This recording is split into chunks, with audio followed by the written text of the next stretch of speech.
Good morning, students. I'm Priyanka, Maths Department, JPS Academy. Students, recently we did exercise 10B. Today we are going to start our next topic for exercise 10C, triangle inequality property. What is the triangle inequality property? Firstly, we had discussed about the angle sum property. Second, exterior angle property. Now third one is triangle inequality property.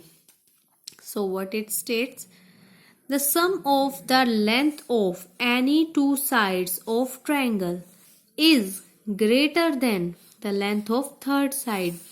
यानी कि अब किसकी बात हो रही है? Length of side. ठीक है, जो पहली दो प्रॉपर्टीज की हैं उसमें एंगल्स की बात हो रही थी. अब ट्रायंगल की साइड्स की बात हो रही है. किसकी बात हो रही है? साइड्स की. ठीक है, तो प्रॉपर्टी क्या कहती है कि अगर कोई भी ट्रायंगल है तो उसकी दोनों साइड्स का, किन्हीं भी दो साइड्स का जो सम होगा that should be greater than the length of third side. दो साइड्स की का जो लेंथ होगा उनका सम थर्ड साइड से बड़ा होना चाहिए, तभी वो ट्रायंगल पॉसिबल है. ठीक है, अगर वो ट्रायंगल है तो उसकी दोनों साइड्स का सम थर्ड साइड से ग्रेटर होना चाहिए. जैसे ये ए बी सी हमने लेंथ ले लिया. ठीक है, तो ए प्लस बी जो है वो हमेशा ग्रेटर होगा सी से. बी प्लस सी अगर करते हैं तो वो ए से ग्रेटर होना चाहिए. सी प्लस ए करते हैं तो वो बी से ग्रेटर होना चाहिए. यानी कि जो भी दो साइड्स आप ऐड कर रहे हो थर्ड साइड से वो बड़ा होना चाहिए. ठीक है, we can verify this property by all the types of triangle. ठीक है, अब इस पे बेस्ड आपके क्वेश्चंस है, यानी कि ये प्रॉपर्टी कहाँ पे अप्लाई होगी? जहां पे आपको बोला जाए कि पॉसिबल है ट्रायंगल बनाना या नहीं, चेक करना हो. जहां पे ये देखो एग्जांपल से हम समझते हैं. Is it possible to draw a triangle with the following sides? वो पूछ रहे हैं कि अगर तीनों साइड्स ये हो किसी भी ट्रायंगल की तो क्या आप ट्रायंगल ड्रॉ कर सकते हो? लाइक ट्रायंगल पॉसिबल है या नहीं है. ठीक है, तो उसके लिए हम ट्रायंगल इनइक्वालिटी प्रॉपर्टी का यूज करेंगे. क्यों? क्योंकि हमें प्रॉपर्टी से पता है कि उनकी दोनों साइड्स का सम थर्ड साइड से ग्रेटर होना चाहिए. तो आप इन दोनों को ऐड करोगे, क्या आएगा? 7. 7 इज ग्रेटर देन 6, तो वेरीफाई हो गया. इन दोनों का सम देखो 10 आता है, 10 भी 3 से ग्रेटर है. इन दोनों का सम 9 है, 9 भी 3 से ग्रेटर है. ठीक है, यहाँ 4 आएगा वैसे. ठीक है, तो यानी कि अगर आपको चेक करना है अगर तीनों कंडीशंस में वो ग्रेटर आ जाए तो यस इट इज पॉसिबल. अगर लेस आ जाए तो वो पॉसिबल नहीं है. तो इसी पे बेस्ड आपका एक्सरसाइज का क्वेश्चन है, क्वेश्चन नंबर 1. ठीक है, आज हम इसी को डिस्कस करेंगे. Is it possible to draw a triangle with following sides? वो पूछ रहे हैं कि क्या पॉसिबल है इन साइड्स का यूज करके ट्राइंगल को बनाना. तो देखो 3 साइड्स आर हेयर, तो हम क्या करेंगे, पहले फर्स्ट 2 को ऐड करके देखते हैं. फर्स्ट 2 को ऐड करेंगे तो क्या आएगा? 25. ठीक है, 25 आ गया. अब देखो थर्ड साइड कौन सी थी, ये दोनों ऐड किए तो थर्ड साइड कौन सी है? 15. क्या 25 15 से ग्रेटर है? Yes it is greater. यानी कि 2 साइड्स का सम थर्ड साइड से ग्रेटर आ गया. अब नेक्स्ट 2 साइड्स ले लो, 9 और 15. 9 और 15 का सम क्या आएगा? 24. ठीक है, 24 इन दोनों को ऐड किया तो ये वाली थर्ड साइड बनती है. तो क्या 24 16 से ग्रेटर है? Yes it is greater. अब इन दोनों को ऐड करो, ये वाला और ये वाला, 31. ठीक है, क्या 31 9 से ग्रेटर है? Yes it is greater. यानी कि तीनों ही कंडीशंस में हमारा ग्रेटर ही आ रहा है. दोनों साइड्स का सम थर्ड साइड से ग्रेटर आ रहा है. तो हेंस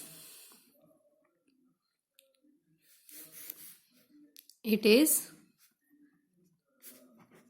पॉसिबल.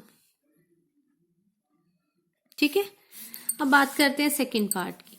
सेकंड पार्ट में क्या है? 15 10 और 26. अब देखते हैं फर्स्ट 2 साइड्स को ऐड करके. फर्स्ट 2 साइड्स को ऐड किया तो हमारा क्या आ गया? 25. क्या 25 26 से ग्रेटर है? No, it is less. तो ट्रायंगल इनइक्वालिटी प्रॉपर्टी कहती है कि दोनों साइड्स का सम हमेशा ग्रेटर ही होना चाहिए, लेस नहीं होना चाहिए।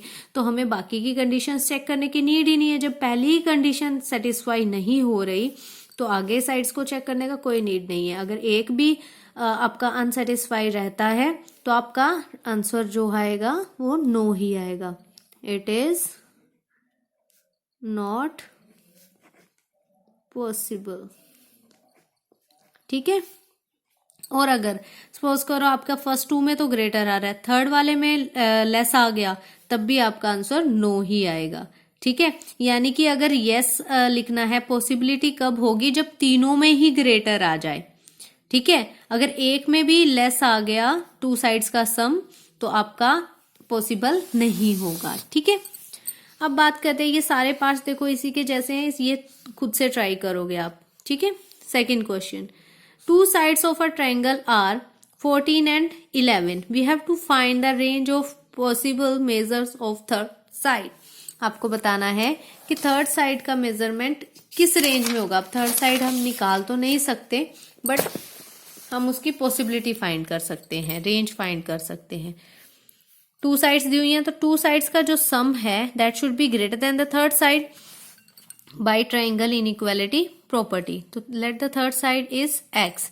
तो जो इन दोनों का सम है, सम क्या आएगा 25।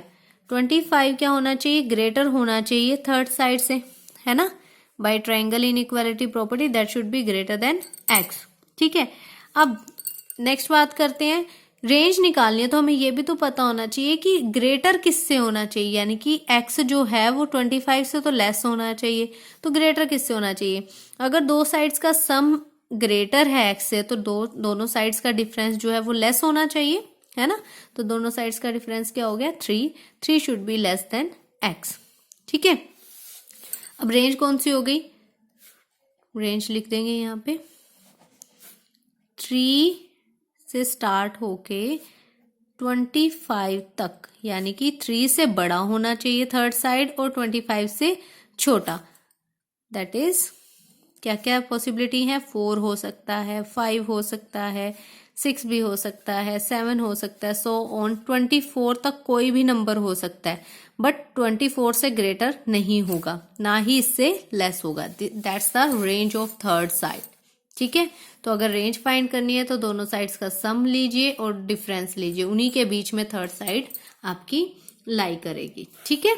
तो these 2 questions you have to try, okay, only these 2, and after that we will start our next property for this exercise. Complete your notebooks for 10A 10B exercise and revise your 9B exercise along with that. Thank you.